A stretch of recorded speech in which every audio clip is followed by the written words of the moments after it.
Hi friends, welcome to my channel. ఈరోజు మనం ఈ వీడియోలో ప్రతి పోటీ పరీక్షలోనూ ప్రశ్నలు అడిగే అవకాశం ఉన్నటువంటి జీవుల వర్గీకరణ గురించి తెలుసుకుందాం. జంతువులను గురించి అధ్యయనం చేసేటువంటి జీవశాస్త్ర శాఖను జంతుశాస్త్రం లేదా జువాలజీ అని అంటాం. జంతుశాస్త్ర పితామహుడిగా అరిస్టాటిల్ను చెప్తాం.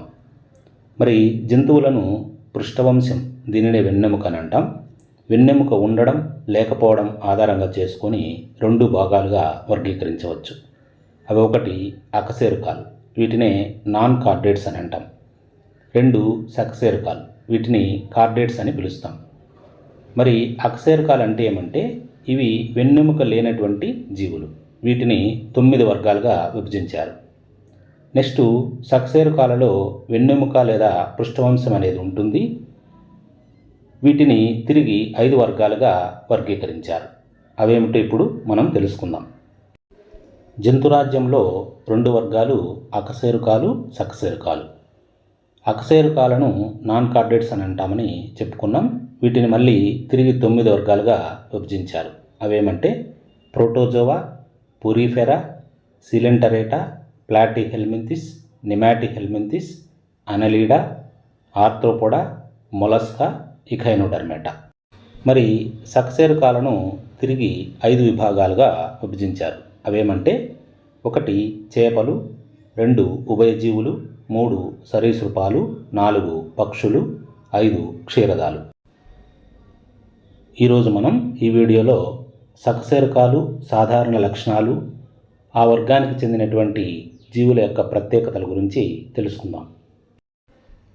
పరిసరాల ఉష్ణోగ్రతను బట్టి జీవి యొక్క శరీర ఉష్ణోగ్రత కూడా మారుతూ ఉంటుంది.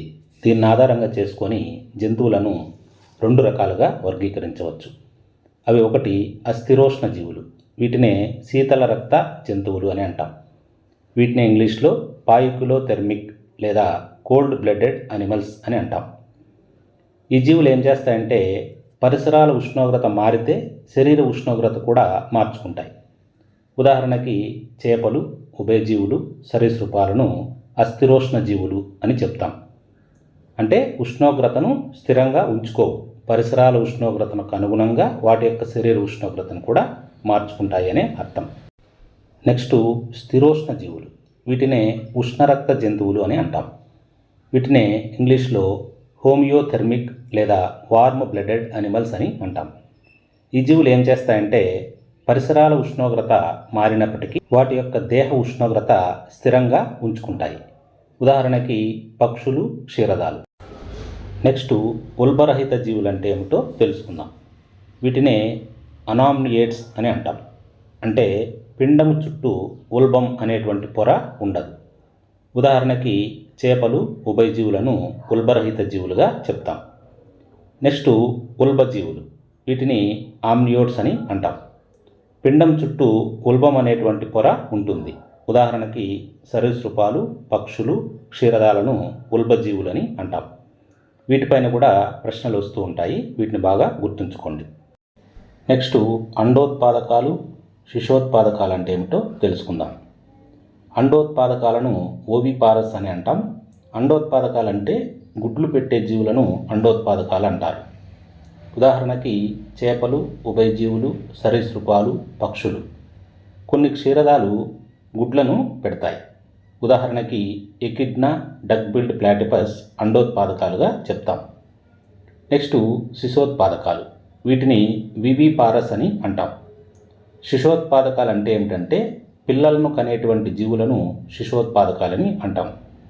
ఉదాహరణకి సొరచేప, రక్తపింజర. ఈ రక్తపింజరనే రసెల్స్ వైపర్ అని కూడా అంటాం. నెక్స్ట్ క్షీరదాలను శిశోత్పాదకాలకు ఉదాహరణగా చెప్పవచ్చు. ఇప్పుడు మనం సకశేరుకాలలో 5 విభాగాల గురించి, ఆ విభాగంలోని జీవుల యొక్క ప్రత్యేకతలు, సాధారణ లక్షణాల గురించి ఒక్కొక్కటి డీటెయిల్గా తెలుసుకుందాం. మొదట చేపల గురించి తెలుసుకుందాం. చేపల పెంపకాన్ని పిసికల్చర్ అని అంటాం. చేపలతో పాటుగా చేపలు, రొయ్యలు, పీతల పెంపకాన్ని ఆక్వాకల్చర్ అని చెప్తాం. సకశేరుకాలలో అతిపెద్ద విభాగం చేపలు. చేపలకు సంబంధించిన అధ్యయన శాస్త్రాన్ని ఇక్తియాలజీ అని అంటాం. ఈ చేపలు సకశేరుకాలలో అతిపెద్ద సమూహమే కాకుండా దవడలున్నటువంటి మొదటి వెన్నెముక కలిగినటువంటి జంతువులు. చేపల యొక్క స్వర్ణయుగాన్ని డివోనియన్ యుగమని అంటాం. చేపలు శ్వాసక్రియ కోసం మొప్పలను ఉపయోగించుకుంటాయి. అయితే డిప్నాయ్ అనేటువంటి రకానికి చెందిన చేపల్లో శ్వాసక్రియ ఊపిరితిత్తుల ద్వారా జరుగుతుంది. మరి చేపల హృదయాన్ని మనం పరిశీలించినట్లయితే హృదయంలో 2 గదులు ఉంటాయి. అవి ఒకటి పై గదిని కర్ణిక అని, క్రింది గదిని జఠరిక అని అంటాం. మరి చేపలను అస్థిపంజరాన్ని ఆధారంగా చేసుకొని 2 రకాలుగా విభజించారు. అవి ఒకటి మృదులాస్థి చేపలు, 2 అస్థి చేపలు. అస్థి చేపలు అనేవి మంచినీరు, ఉప్పు నీటిలో కూడా నివసిస్తాయి. కానీ మృదులాస్థి చేపలు సముద్ర నీటిలో మాత్రమే నివసిస్తాయి. మృదులాస్థి చేపలకు ఉదాహరణ సొరచేప, అస్థి చేపలకు ఉదాహరణ కొర్రమీను, క్యాట్ఫిష్. ఈ చేపలు అనేవి వలసలను ప్రదర్శిస్తాయి. ఈ వలసలను ప్రదర్శించే విధానాన్ని బట్టి 2 రకాలు. ఒకటి అనాడ్రోమస్ చేపలు, 2 కెటాడ్రోమస్ చేపలు. అనాడ్రోమస్ చేపలు అంటే ఏమంటే సముద్ర నీటి నుంచి మంచినీటికి వలస వెళ్ళే చేపలను అనాడ్రోమస్ చేపలని అంటాం. ఉదాహరణకి షార్క్, సొరచేప. నెక్స్ట్ కెటాడ్రోమస్ చేపలు అంటే ఏమంటే మంచినీటి నుండి సముద్ర నీటిలోకి వలస వెళ్ళే చేపలను కెటాడ్రోమస్ చేపలని అంటాం. ఉదాహరణకి ఈల్ చేపలు, సాల్మన్ చేపలు, హిల్సా చేపలను కెటాడ్రోమస్ చేపలని చెప్తాం. చేపల పులుసులలో డెంటైన్ను పోలి ఉండేటువంటి ఒక పదార్థం ఉండడం వల్ల చేపలు నీటిలో మెరుస్తూ ఉంటాయి. ఆ పదార్థాన్నే కాస్మిన్ అని అంటాం. చేపలు బాహ్య ఫలదీకరణాన్ని చూపించేటువంటి జీవులు. ఫలదీకరణం అంటే ఏమంటే అండము శుక్రకణంతో కలవడాన్ని ఫలదీకరణం అంటాం. ఈ కలయిక స్త్రీజీవి శరీరం బయట కనుక జరిగినట్లయితే దానిని బాహ్య ఫలదీకరణం అని అంటాం. చేపలు సాధారణంగా అమ్మోనియాను విసర్జిస్తాయి. కానీ సొరచేపలో మాత్రం యూరియా అనేది విసర్జక పదార్థంగా ఉంటుంది. చేపలలో ప్రమాదకరమైనటువంటి షార్క్ చేప శిశోత్పాదకతను ప్రదర్శిస్తుంది. మిగిలిన చేపలన్నీ కూడా అండోత్పాదకాలుగా వ్యవహరిస్తాయి. మురుగునీటి కుంటల్లో దోమ గుడ్లను, లార్వాలను తిని దోమల జనాభాను నియంత్రించేటువంటి జీవ నియంత్రణ సామర్థ్యం ఉన్నటువంటి చేపను గాంబూజియా లేదా మిన్ను చేప అని అంటాం. పులుసులు లేని చేప క్యాట్ఫిష్. ఆఫ్రికన్ క్యాట్ఫిష్ పెంపకాన్ని మన దేశం నిషేధించింది. దీని ఉనికి దేశీయంగా ఉన్నప్పటికీ చాలా చేపల మనుగడకు హానికరంగా ఉండడం వలన ఈ చేపను నిషేధించడం జరిగింది. ఇప్పుడు మనం కొన్ని చేపలు వాటి యొక్క ప్రత్యేకతలను గురించి తెలుసుకుందాం. మొదట గాంబూజియా చేప గురించి తెలుసుకుందాం. ఈ గాంబూజియా చేపను మస్కిటో ఫిష్ అని, మిన్ను చేప అని కూడా అంటాం. ఇది దోమలను నియంత్రిస్తుంది, అలాగే వాహకాలను కూడా నియంత్రిస్తుంది. ఇది దోమ లార్వాలను తింటుంది. నెక్స్ట్ షార్క్ చేప. దీన్నే డాగ్ ఫిష్ అని అంటాం. ఇది ఒక మృదులాస్థి చేప. దీని యొక్క ప్రత్యేకత ఏమంటే ఇది నేరుగా పిల్లలను కంటుంది. నెక్స్ట్ ఎగ్జోసీటస్. దీన్ని ఎగిరే చేప అంటాం. ఇందులో వాజాలు మార్పు చెందడం వల్ల నీటిలో ఎక్కువ దూరం దూకగలుగుతుంది. నెక్స్ట్ ప్రోటోప్టెరస్. దీనిని ఆఫ్రికా ఊపిరితిత్తు చేప అని అంటాం. దీనిలో శ్వాసావయవాలు ఊపిరితిత్తులు. ఇది చేపలకు ఉభయజీవులకు మధ్య కనెక్టింగ్ లింక్గా వ్యవహరిస్తుంది. Next hippocampus. దీన్ని సీ హార్స్ లేదా సముద్ర గుర్రం అని అంటాం. దీని యొక్క ప్రత్యేకత ఏమంటే మగజీవికి ఉదరంలో ఒక కోశం ఉంటుంది. ఆడజీవి వదిలినటువంటి గుడ్లను మగజీవి పొదుగుతుంది. Next stone fish. ఇది ఒక విషపూరితమైనటువంటి చేప. Next sail fish. ఇది వేగంగా ఈదేటువంటి చేప. Next torpedo. దీన్ని ఎలక్ట్రిక్ రే చేప అని కూడా అంటాం. ఇవి వివిధ రకాలైనటువంటి చేపలు, వాటి యొక్క ప్రత్యేకతలు. నెక్స్ట్ ఉభయజీవుల గురించి తెలుసుకుందాం. ఈ ఉభయచర జీవులనే యాంఫీబియన్స్ అని అంటాం. యాంఫీ అంటే బోత్ అనే అర్థం. అంటే ఇవి నీటిలోనూ నేలపైన నివసించగలిగినటువంటి జంతువులు. ఇవి మొదటి భూచర సకశేరుకాలుగా చెప్తాం. కానీ ప్రత్యుత్పత్తి లార్వా అభివృద్ధి కోసం తిరిగి నీటిపైన ఆధారపడతాయి. వీటి యొక్క హృదయంలో 3 గదులు ఉంటాయి. పై 2 గదులను కర్ణికలని, క్రింది గదిని జఠరిక అని అంటాం. వీటిలో శ్వాసక్రియ అనేది లార్వా దశలో మొప్పలతోనూ తర్వాత ఊపిరితిత్తులు చర్మం ద్వారా శ్వాసక్రియను జరుపుకుంటాయి. వీటిలో ముఖ్యమైనటువంటి నత్రజని సంబంధ వ్యర్థ పదార్థం యూరియా. ఇవి రూప విక్రియను ప్రదర్శించేటువంటి జీవులు. మరి ఉభయచర జీవులకు ఉదాహరణలను మనం పరిశీలించినట్లయితే కప్పలు, సాలమండర్సు, సిసిలియన్లను ఉదాహరణలుగా చెప్పవచ్చు. కప్పల యొక్క అధ్యయనాన్ని బాట్రకాలజీ అని అంటాం. ఇవి బాహ్య ఫలదీకరణమును జరుపుతాయి. కప్ప యొక్క లార్వాను టాడ్పోల్ అని అంటాం. కప్ప గుడ్లను స్పాన్ అని, శుక్రకణ సమూహాన్ని మిల్ట్ అని అంటాం. మగ కప్పలో సంపర్కం కోసం ఉపయోగపడేటువంటి ఆంప్లెక్సరీ మెత్తలు అనేటువంటి ప్రత్యేకమైన నిర్మాణాలు ఉంటాయి. కప్ప హృదయము 3 గదులతో నిర్మితమై ఉంటుంది. అవి పై 2 గదులను కర్ణికలు, క్రింది గదిని జఠరిక అని అంటాం. నెక్స్ట్ సాలమండర్స్. ఈ సాలమండర్స్ యొక్క ప్రత్యేకత ఏమంటే వీటిలో పూర్వాంగాలు, చర్మాంగాలు సమానంగా ఉంటాయి. ఇవి నియోటనీని చూపేటువంటి జీవులు. వీటి యొక్క లార్వాను ఆక్సలోటల్ లార్వా అని అంటాం. ఇండియన్ సాలమండర్ను ఏమని పిలుస్తామంటే టైలటో ట్రిటన్ అని పిలుస్తాం. ఈ సాలమండర్స్ అనేటివి ఎక్కువగా మనకు ఎక్కడ విస్తరించి ఉన్నాయి అంటే ఉత్తర అమెరికాలో విస్తరించి ఉన్నాయి. నెక్స్ట్ సిసిలియన్లు. ఇవి చలనాంగాలు లేనటువంటి అంధజీవులు.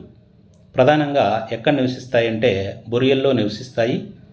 ఉదాహరణకి ఇక్థియోఫిస్, గెగనోఫిస్ను ఉదాహరణలుగా చెప్పవచ్చు. నెక్స్ట్ గోదురు కప్ప. దీన్ని టోడ్ అని అంటాం. ఇది ఒక నిశాచర జీవి. చర్మము పొడిగా గరుకుగా ఉంటుంది. నెక్స్ట్ రాకోఫోరస్. దీనిని ఎగిరే కప్ప అని అంటాం. నెక్స్ట్ హైలా. హైలా చెట్లపై ఉండేటువంటి కప్పకు ఉదాహరణ. నెక్స్ట్ ఇక్థియోఫిస్, గెగనోఫిస్. ఈ కప్పల యొక్క ప్రత్యేకత ఏమిటి అంటే సంతాన పాలనను చూపిస్తాయి. ఇంకా సాలమండర్లు, న్యూట్లు, సిసిలియన్ల వంటి జీవులు ఉభయచర జీవులకు ఉదాహరణగా చెప్పవచ్చు. సకశేరుకాలలో నెక్స్ట్ విభాగం సరీసృపాలు. వీటినే రెప్టైల్స్ అని అంటాం. సరీసృపాల అధ్యయనాన్ని హెర్పటాలజీ అని అంటాం. ఇవి మొదటి నిజమైన భూచర జంతువులు. ఇవి అన్నీ కూడా అండోత్పాదకాలుగా వ్యవహరిస్తాయి. వీటిలో శ్వాసక్రియ ఊపిరితిత్తుల ద్వారా జరుగుతుంది. ఈ సరీసృపాలలో అసంపూర్తిగా విభజన చెందినటువంటి 4 గదుల గుండె ఉంటుంది. గుండెలో పూర్తిగా విభజన చెందినటువంటి కర్ణికలతో పాటు అసంపూర్తిగా విభజన చెందినటువంటి జఠరిక అనేది ఉంటుంది. కానీ మొసలిలో మాత్రం పూర్తిగా విభజన చెందిన జఠరిక గల 4 గదుల హృదయం ఉంటుంది. సరీసృపాలలో ముఖ్యమైనటువంటి నత్రజని సంబంధ విసర్జక పదార్థం యూరిక్ ఆమ్లం. మరి సరీసృపాలైనటువంటి బల్లుల అధ్యయనాన్ని సారాలజీ అని, పాముల అధ్యయనాన్ని ఒఫియాలజీ లేదా సర్పెంటాలజీ అని అంటాం. మీసోజోయిక్ యుగాన్ని సరీసృపాల స్వర్ణయుగం అని అంటాం. ఈ సరీసృపాలు అనేటివి శీతల రక్త జంతువులు. అంటే వాటి యొక్క శరీర ఉష్ణోగ్రతను పరిసరాలకు అనుగుణంగా మార్చుకుంటాయి. అందుకనే వీటిని అస్థిరోష్ణ జీవులు అని కూడా అంటాం. ఈ సరీసృపాలలో సర్పాలు అనేటివి 2 రకాలుగా ఉంటాయి. విషపూరిత సర్పాలు, విషరహిత సర్పాలు. ఇప్పుడు విషపూరిత సర్పాలు వాటి యొక్క ప్రత్యేకతలను పరిశీలిద్దాం. విషపూరిత సర్పాలలో రదనికలు అనేవి కూరలుగా రూపాంతరం చెంది ఉంటాయి.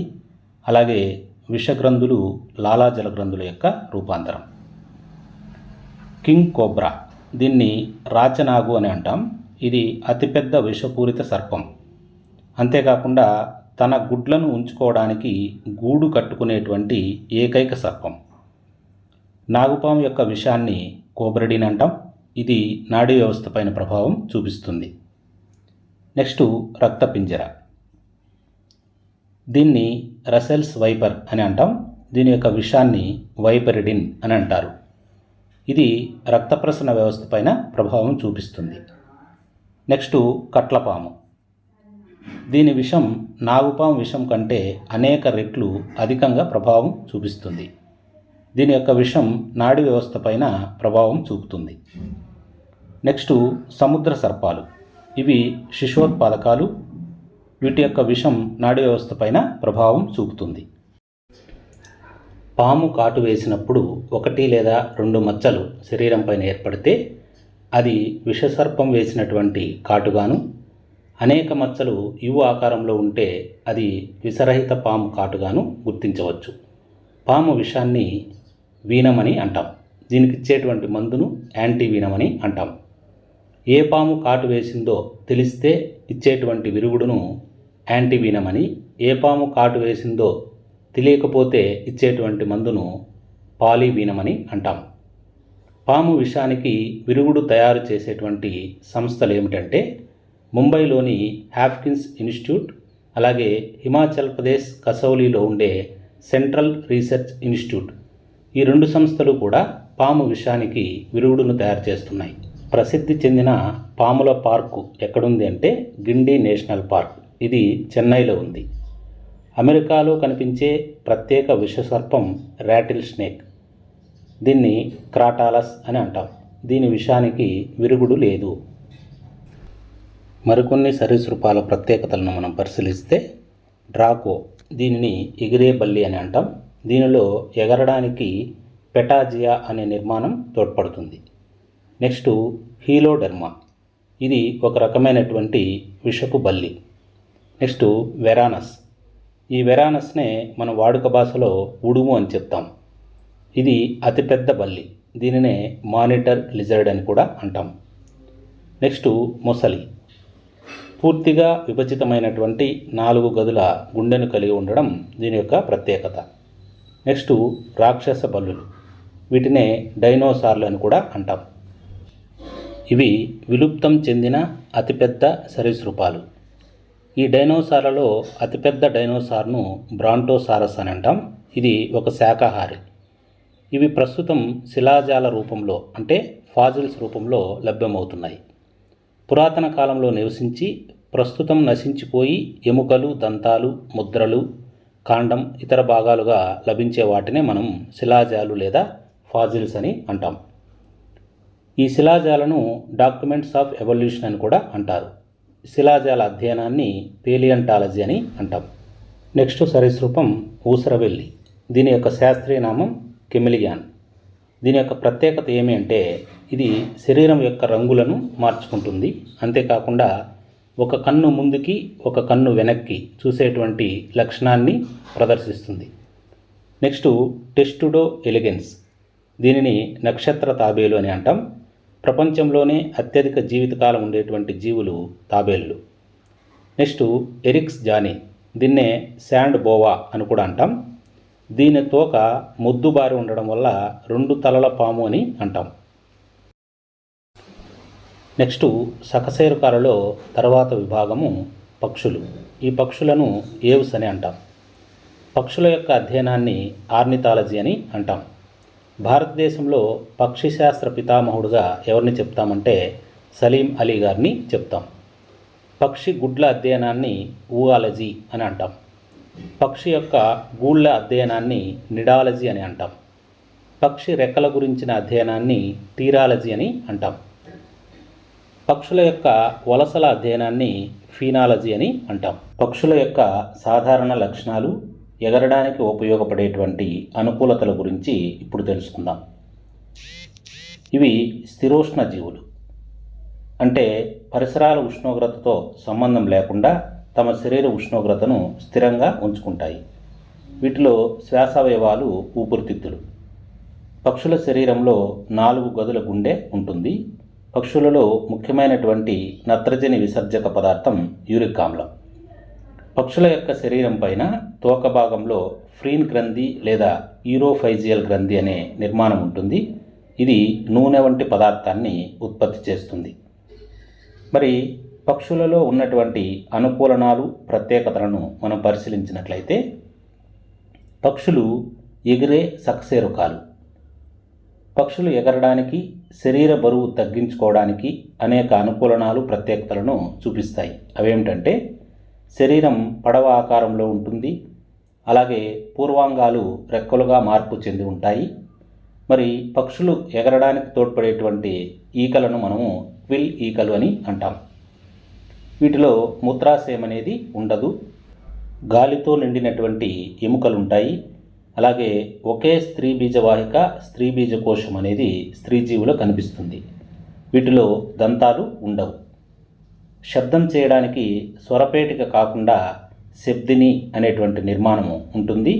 అలాగే సూర్యకాంతి నుంచి రక్షించుకోవడానికి కంట్లో దువ్వెన వంటి నిర్మాణం ఉంటుంది. దానినే పెక్టిన్ అని అంటాం. పక్షులలో ఉండేటువంటి దృష్టిని టెలిస్కోపిక్ దృష్టి అని అంటాం. అంటే పక్షులు దూరంగా ఎగురుతున్నప్పటికీ భూమిపై ఉండేటువంటి ఆహారాన్ని లేదా జంతువులను గుర్తించగలిగేటువంటి శక్తి వాటికి ఉంటుంది. దీనినే టెలిస్కోపిక్ దృష్టి అని అంటాం. పక్షులు రెండు రకాలు: ఎగరలేని పక్షులు, ఎగరగలిగే పక్షులు. ఎగరలేని పక్షులకు ఉదాహరణ ostrich, kiwi, emu, penguin, tinamous మొదలైనవి. ఎగిరే పక్షులకు ఉదాహరణ హమ్మింగ్ బర్డ్, ఆల్బట్రోస్, రామచిలక, arctic tern, godwit, woodcock, swift, బట్టమైక తలపిట్ట మొదలైనవన్నీ కూడా ఎగిరే పక్షులకు ఉదాహరణ.